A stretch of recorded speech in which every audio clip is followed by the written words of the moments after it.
Another interview here from Afghanistan. You're on TalkingWithHeroes.com, talk show program, www.talkingwithheroes.com.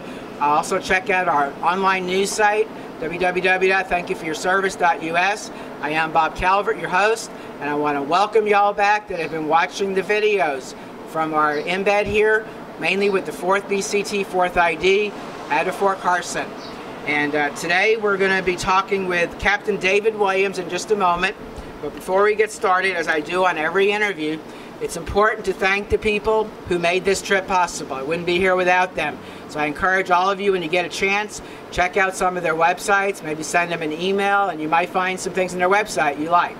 So I want to thank Rob Brazel with returntowork.org, out of Boulder, Colorado, blackhawk.com, Anthony Pace with freedomhunters.org, also out of Colorado, Alan Gray with newsblaze.com, Bill Wisniewski out of Georgia, does filming at the Airborne for Fort Benning. His website is the number 5jump.com. Sportsman's Warehouse, check out the Colorado Springs store for those of you in Colorado Springs, but they have other stores. It's www.sportsmanswarehouse.com. Eric Chia in Olathe, Kansas. Colin Clark in Elizabeth, Colorado. Debbie Gregory at www.militaryconnection.com, soldiersangels.org, and Retired Chief Warrant Officer 5, Dennis McCormack, retired from Fort Carson and Colorado Springs. And once again, I want to thank you all, those of you who are watching and sharing these with other people. It's how we're going to reach 1 million+ people.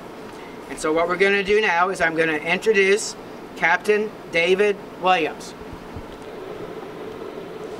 Okay, Captain David Williams is an Army Reserve unit out of Los Angeles. He is assigned for this mission here in Afghanistan to the 300th MPAD, which is Mobile Public Affairs Detachment. Welcome, Captain Williams, to Talking with Heroes. Good to be here. Thank you, sir. First of all, thank you for your service to our country. I'm sure I'm saying that on behalf not just myself, but everybody watching this across America and around the world. And if you could share with our listeners a little bit about yourself for starters, like how long have you served, just talk about your military career a little bit. If you've had more than one deployment, you might want to mention them. Well, I'm a reserve officer out of Los Angeles, California. I was pulled for this mission in January, got here in January. There's really not much to tell. I've been to Iraq, I've been to Kosovo. Those were my 2 other deployments. This is my 3rd deployment since 9/11. Back home, I'm a teacher in Linwood Unified School District.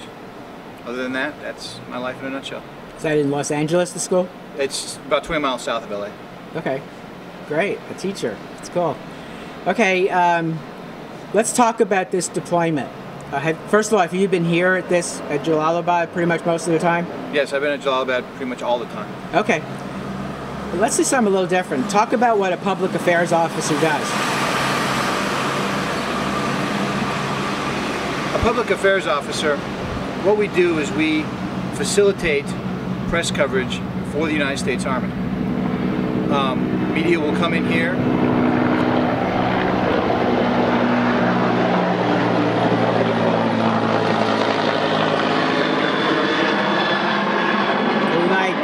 Obviously, for people listening and watching, you're not going to see the helicopters because we're by an airfield, but you're going to hear them in the background, so we'll stop and let them go. Okay, go ahead. We facilitate media. They come in here and they want to get the story, and we want them to tell the Army story. So we actually call the units that are downrange, that are actually on the combat outposts and the FOBs closer to the cities. Then we embed the reporters with them. We actually take the reporters down there and they go out on patrols and they do the things that reporters want to do. I mean, they want to catch the story, and we want them to tell that story. Therefore, we try to facilitate media coverage, hopefully positive, but maybe not all the time because people make mistakes. But we want to facilitate as much positive coverage as possible. Okay, talk about your experiences, what it was like when you got here, and just if you can talk about any progress. Obviously, you may not have seen it firsthand because you're actually doing what you said, sending people out. But they're bringing back stories. You're hearing it from the troops. Talk about the progress you've been hearing about since you've been here. Well, there's been some good progress in the new mission.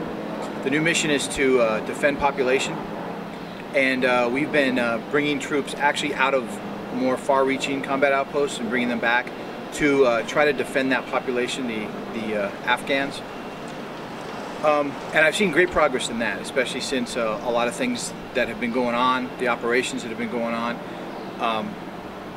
We've done more to minimize the impact on the civilian population, and that's our mission right now, to defend the population.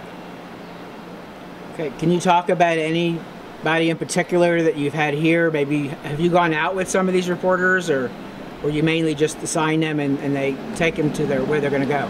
No, I mainly facilitate the embeds with the units out in the field. Okay. So as reporters come in, though, they give me some good stories, and you know, the reporters, they're really nice and they're willing to talk about what they're going to put on. We've had some really great coverage. Okay. Do you also write articles and send them out? Occasionally I'll write an article. Usually that's what the sergeants and the specialists assigned to me do. That's what they do. They go out and they find articles for the Army publications, and they come back with some really good stories. I am Bob Calvert, reporting here from Afghanistan on TalkingWithHeroes.com. Thank you. God bless you. God bless America.